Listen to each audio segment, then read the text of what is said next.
Ini Pak Lutfi, kita berada di Klinterjo lagi di akhir masa ekskavasi di minggu keempat. Minggu keempat ya. Okay. Nah, banyak sekali perkembangan temuan ekskavasi arkeologi yang dilakukan oleh BPCB Jawa Timur di sini. Ya.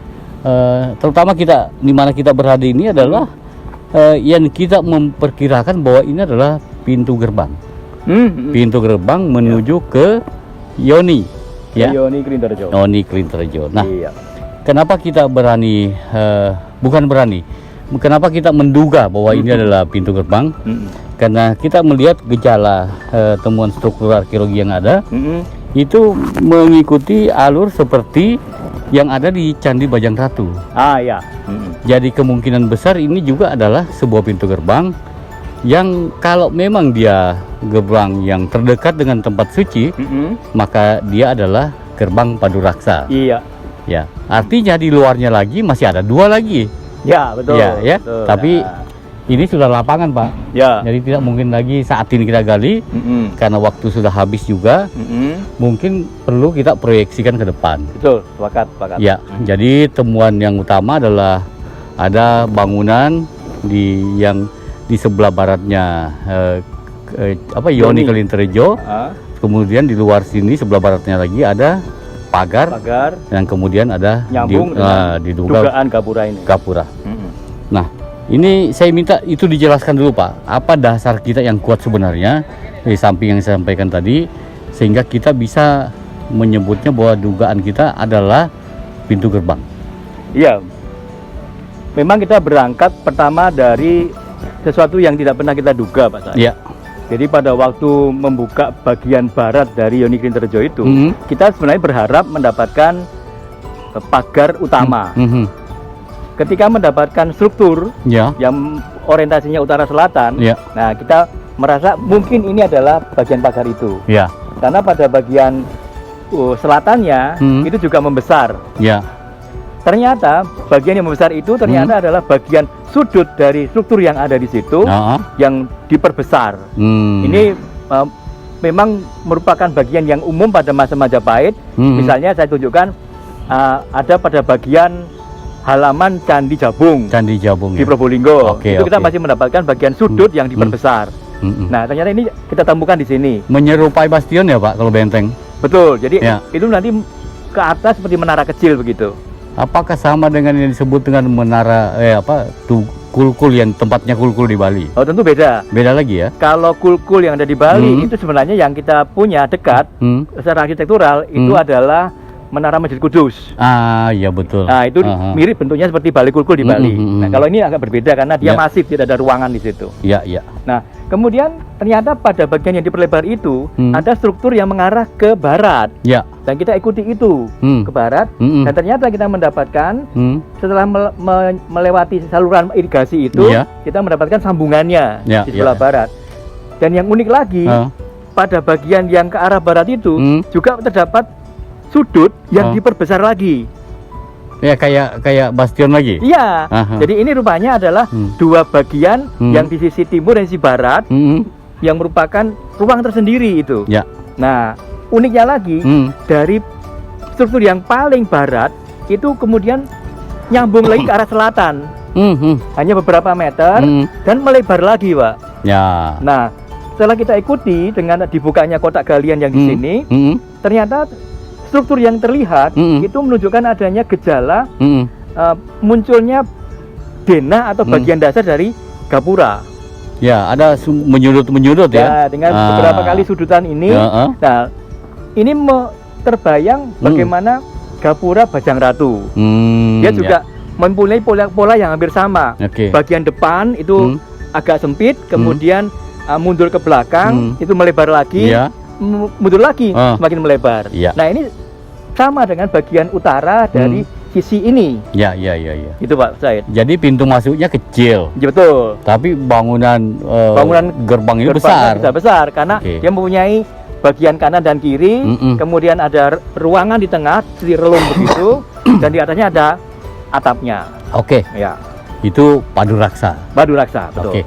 Jadi dengan demikian kita bisa untuk sementara menduga bahwa bangunan atau struktur bata yang kita temukan di bagian barat ini, walaupun diperkirakan baru setengah, ya, ini adalah merupakan bagian yang diduga sebagai pintu gerbang, ya, sebagaimana gerbang yang ada di apa namanya Pak? Bajang Ratu. Bajang Ratu, iya. Seperti itu.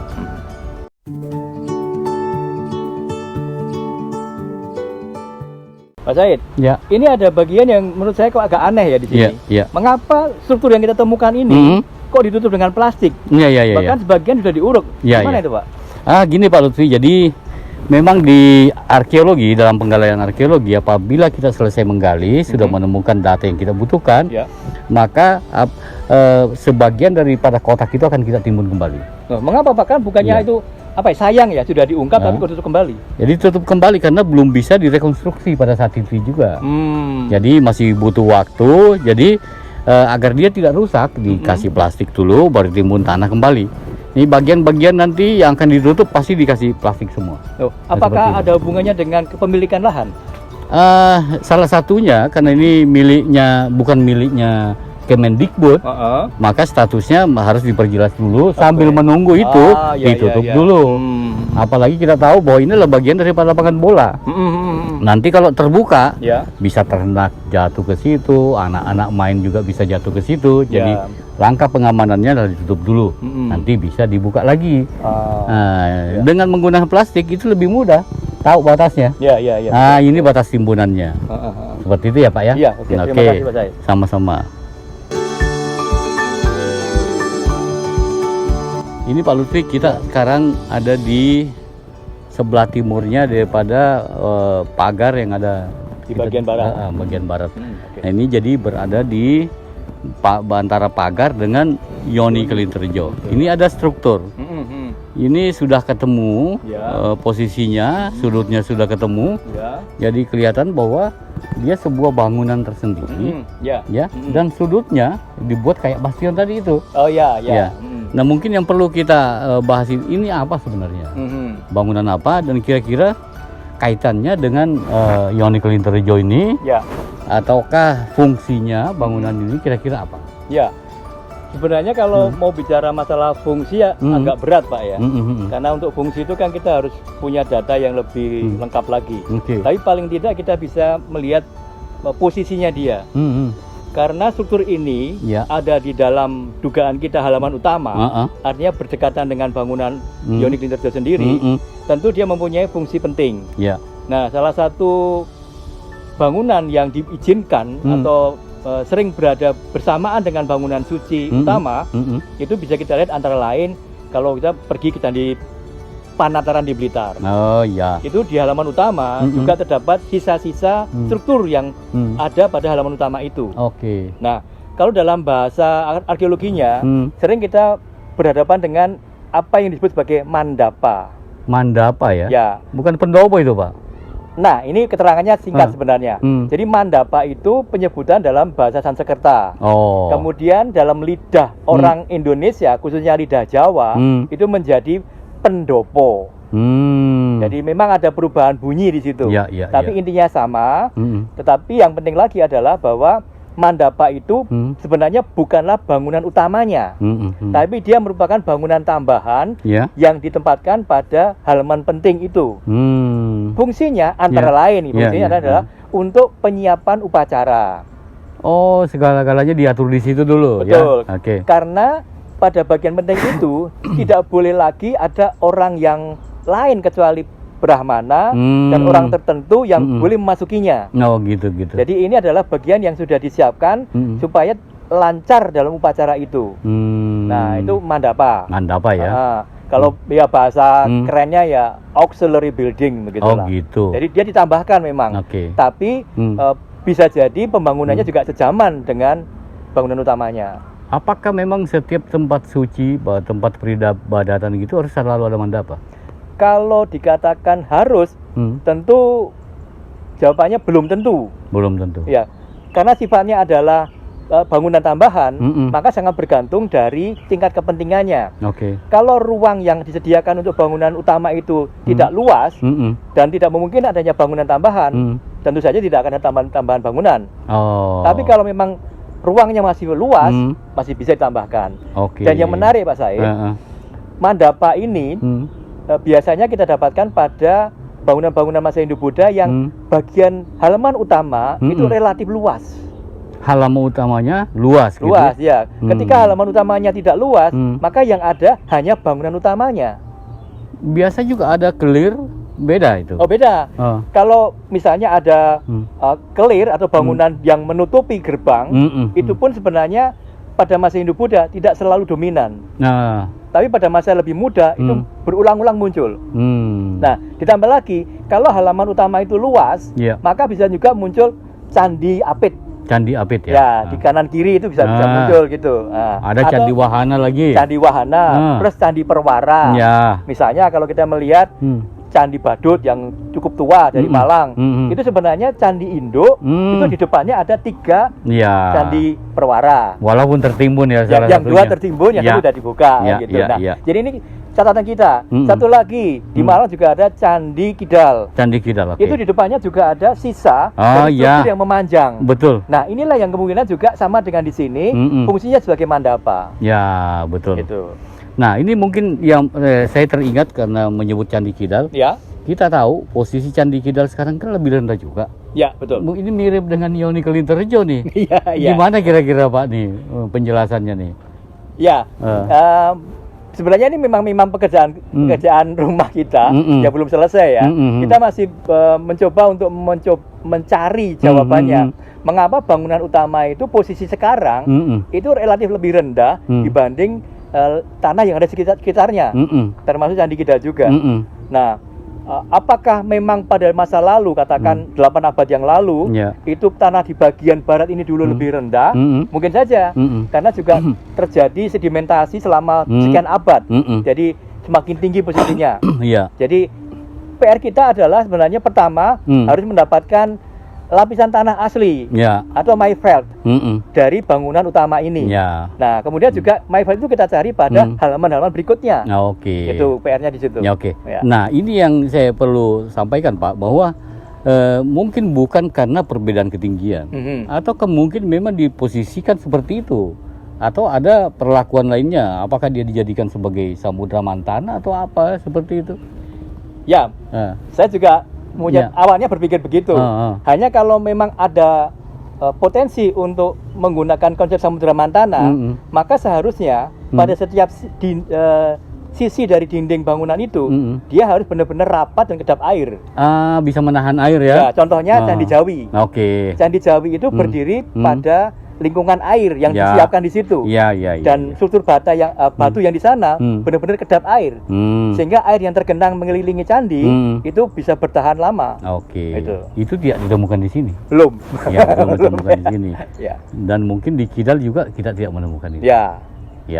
Nah, ini yang perlu kita ulas juga Pak Lutfi tentang adanya bangunan ini. Tadi kita sebutkan bahwa dia kemungkinan seperti pendopo ya. Sementara saat ini ya, sekarang ya, masa sekarang, pendopo itu justru bagian lain. Dia di rumah ada pendoponya, di tempat menerima tamu, ruang besar lah, aula gitu ya. Ada juga pendopo Agung Majapahit yang besar sekali. Kira-kira pergeserannya di mana?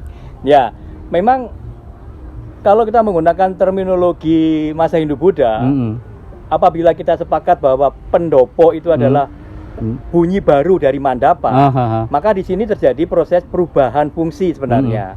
Jadi kalau pada masa dulu mandapa itu bagian dari bangunan suci, maka kemudian bergeser menjadi bagian dari bangunan profan juga, gitu. Sehingga pada masa modern pendopo itu bisa ditempatkan di mana-mana, mau di balai desa, mau di perkantoran, atau di taman hiburan bahkan juga bisa. Karena yang dilihat hanya bentuknya saja. Bentuknya ya? Ya, dia umumnya berupa joglo. Ya, padahal di dalam kamus itu jelas bahwa mandapa itu sama dengan pendopo. Berarti tidak boleh juga kita telan bulat-bulat seperti itu ya? Iya, benar. Setuju. Nah, pertanyaan lagi Pak, apa kan di Bali kita mengenal ada namanya wantilan? Kira-kira ada persamaan nggak atau malah beda gitu?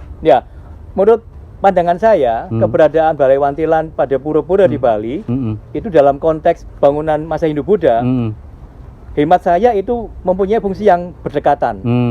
Artinya Balai Wantilan pun juga disiapkan berdekatan dengan pura utama, dan di sana juga disiapkan untuk berbagai kepentingan upacara. Ya. Jadi hampir sama fungsinya. Iya. Oke. Nah, hal lain yang perlu kita bahas juga dalam diskusi kita ini Pak Lutfi adalah beberapa selama ini kita mendiskusikan tentang yoni dan arcanya. Ya. Yoni dan lingganya maksudnya ya. Yang kita duga adalah waktu Ombo itu adalah arca harihara. Sebagaimana kita rekonstruksi berdasarkan pecahan-pecahan batu yang kita temukan. Dan arah dugaannya mengarah kepada harihara. Apakah arca waktu Ombo ini kalau kita nanti pasangkan di atas yoni, apa memang kira-kira bisa bertanggungjawabkan itu Pak? Jadi begini Pak Said, memang kita harus melakukan kajian yang tidak boleh main-main ini, karena memasangkan yoni Klinterejo dengan Watu Ombo itu akan mengubah mindset. Jadi kita harus melakukan kajian secara baik, apakah memang Watu Ombo yang sudah tidak ada bagian arcanya itu layak ditempatkan di atas yoni Klinterejo. Kajian pertama terkait dengan siapa sosok yang dipahatkan pada Watu Ombo sendiri. Itu harus jelas dulu. Dia harus jelas apakah dia arca siwa atau aspek siwa yang lain. Karena kalau ada tinggalan berupa yoni, maka yang layak berdiri di atasnya itu pertama adalah lingga, yang kedua adalah arca siwa, yang ketiga arca aspek dari siwa. Oke, sudah ada contohnya Pak? Nah, yang contoh konkret di mana arca siwa berdiri di atas yoni itu ada di Candi Siwa Prambanan. Oh iya betul. Jadi kebetulan Candi Siwa Prambanan itu menghadapnya ke arah timur. Jadi arca siwa itu menghadap ke timur juga. Oh gitu. Itu ya. Cerat dari yoni tetap ke utara. Tetap ke utara. Nah, kalau kita proyeksikan ke Jawa Timur, maka akan terjadi sebaliknya. Apa yang menyebabkan terjadi berbeda? Karena rata-rata candi Jawa Timur itu candinya menghadap ke barat. Di barat ada apa kok diarahkan ke sana? Nah, terkait dengan orientasi candinya. Di Jawa Timur orientasinya candi-candi itu ke Gunung Suci. Oh, salah satu gunung Pawitra suci. Ya. Gitu. Pawitra. Jadi, tentu akan berubah. Oke. Nah, dengan demikian apabila arca entah itu siwa atau harihara berada di atas yoni, maka dia akan menghadap ke barat juga, mengikuti arah hadapnya bangunan suci itu. Oke. Nah, jadi para peziarah atau umat itu akan memasuki bangunan suci dari arah barat menuju ke lokasi utama. Dia menghadapi langsung pada arca utama itu. Jadi orientasinya ke timur. Ke Gunung Suci Penanggungan. Oke, arah hadap bangunannya ke barat. Iya. Ya, oke. Nah, kalau di Jawa Tengah dia gunung apa? Kalau di Jawa Tengah Gunung Merapi, Gunung Merbabu, atau mungkin bisa juga menggunakan cara yang berbeda. Karena di Jawa Tengah kan banyak sekali. Ya. Yang bisa menjadi acuan untuk bangunan suci itu. Apakah bukan kepada arah mata angin orientasinya? Nah, pernah ada yang mengemukakan bahwa orientasi bangunan itu mengikuti arah mata angin. Hanya sayang untuk di Jawa khususnya kita tidak punya argumen yang menguatkan ke sana. Oh, gitu. Itu masalahnya. Berbeda dengan wilayah lain yang memang kuat pemujaan kepada Dewa Surya, sehingga arah matahari yang diwujudkan utamanya. Oke, ke timur berarti. Ke timur, ya. Sedangkan di Jawa Timur ini walaupun banyak yang orientasinya ke timur, bukan ke arah matahari terbit, tapi ke arah Gunung Suci. Oke. Ya, apalagi pada masa Majapahit akhir, kita mengenal adanya kitab Tantu Panggelaran. Ya. Yang menyebutkan bahwa Pawitra adalah Gunung Suci yang ada di Jawa bagian timur ini. Oke. Tantu Panggelaran, data sekunder ya? Data sekunder. Itu udah pernah dikritik sumber belum? Sudah. Oh gitu ya? Sudah. Berarti sudah bisa dijadikan referensi ya? Ya, artinya sekian banyak informasi kesejarahan dan arkeologi yang terkandung di dalam kitab itu sudah melalui berbagai tahap kajian dan bisa digunakan untuk bahan menambahkan narasi kesejarahan. Oke. Nah, hal lain lagi yang perlu kita bicarakan Pak Lutfi. Jadi di sini selama ekskavasi dilakukan di sini 3 tahap ya, sampai 3 tahun gitu, kan banyak sekali temuan. Ya, ada temuan peripihnya, ada temuan astadikpalakanya, gitu kan. Tapi kita melihat bahwa yoninya bergeser nih, kelihatannya nih, bukan di atas sumuran lagi. Seharusnya di mana Pak dia posisinya? Dan menghadap kemana ceratnya tuh? Ya, kalau mengikuti aturan bakunya, yoni itu mempunyai cerat. Cerat ini harus ke utara. Ke utara? Tidak miring kemana-mana. Oke. Nah, ketika sekarang posisi yoni itu bergeser, tentunya dahulu pernah sengaja digeser. Dan tempat aslinya adalah di atas sumuran atau di atas perigi itu. Berarti pernah digali ya? Betul sekali. Oke. Ya memang dulu beberapa tahun yang lalu pernah terjadi penjarahan, ya pencarian benda-benda harta karun seperti itu, dan itu di mana-mana di Indonesia. Nah, saya lanjut Pak Lutfi. Kalau kita menganggap bahwa Yoni Klinterijo ini pasangannya adalah Watu Ombo itu, ya, nanti kira posisinya di mana Pak? Dia menghadap kemana si Arca ini? Oh ya, oke. Ya memang ini mungkin kalau kita sepakat Watu Ombo akan dinaikkan ke atas Yoni Klinterijo, satu hal yang kurang cantik adalah bagian arca di Watu Ombo itu sudah hancur. Apakah kita harus buatkan yang baru? Tidak boleh. Tidak boleh. Artinya itu harus menjadi informasi kepada khalayak bahwa yang dipasang ini adalah sesuatu yang asli, tidak dibuat-buat, apalagi direplikakan tidak. Dan itu akan berada pada sisi timur dari Yoni itu yang menghadap ke barat. Sisi timurnya, bukan di tengah-tengahnya di atas nancep gitu Pak? Iya memang nancep. Tapi menghadap ke timur. Ke barat. Oh, ke barat? Ke barat, menghadap ke sana. Berarti si peziarah menghadap kepada arca itu? Betul. Oke. Betul. Hanya persoalannya begini Pak, kita juga perlu mempertimbangkan mengapa pada dokumen foto-foto kuno sejak pertama kali diinformasikan adanya Watu Ombo dan Yoni Panglungan atau Yoni Panggih, itu keberadaan selalu berdekatan. Ini berdekatan. Iya, selalu berdekatan. Nah, secara logika tentu ini ada yang menjadi penghubungnya. Andai kata mau dipindahkan, tentu kan bisa dipindahkan. Tapi berat sekali Pak. Nah, justru karena itu begitu beratnya Watu Ombo itu, maka yang dilakukan adalah pengerusakan pada arcanya, bukan dibawa pergi. Seperti itu ya. Ya, kita lihat fotonya memang seperti itu Pak. Ya. Jadi pada saat Bupati Mojokerto pertama, Kromojoyo Adinegoro, itu beliau berfoto arca ini sudah terbaring di belakang Yoni. Betul. Ya kan? Iya. Dan itu dekat posisinya. Iya. Justru karena itu kita boleh menggunakan logika. Kalau benda seberat ini tetap berada bersama, apakah kita tidak boleh menggunakan pemikiran? Mungkinkah Watu Ombo itu adalah pasangan Yoni Klinterijo sendiri? Walaupun ada pertanyaan yang juga perlu kita jawab, bagaimana cara berdirinya? Karena ternyata pada bagian kaki Watu Ombo itu tidak menunjukkan adanya sesuatu yang bisa membuat si Watu Ombo ini bisa berdiri di situ. Nah, itu pertanyaan arkeologisnya tuh itu. Ayo, bagaimana menjelaskan ini Pak? Nah, beruntung Pak Said, dari ekskavasi kita tahun lalu kita mendapatkan 2 keping sisa Padmasana ganda yang seharusnya berada pada bagian bawah dari stela Watu Ombo itu. Oh gitu. Dan ini memang umum terdapat pada arca-arca utama. Itu bagian dasarnya ada yang melebar, yang bisa menopang arca itu. Dan tambah lagi di bagian bawah seringkali ada yang menonjol untuk menjadi pengunci. Karena kita lihat pada Yoni ini juga bagian tengahnya ada lubang. Ya kalau Yoni pasti ada lubangnya. Ya karena kalau tidak lingga ya arca yang masuk. Betul. Nah, ini yang menjadi pertanyaan saya nih, itu gejala bahwa dia ada bagian yang bisa dimasukkan itu belum kelihatan. Ya. Kira-kira kenapa tuh? Yang jelas karena faktor pengerusakan. Pernah dipotong gitu? Iya, karena jelas sekali bagian arca itu hancur semua, dirusak, dan bagian bawah juga patah.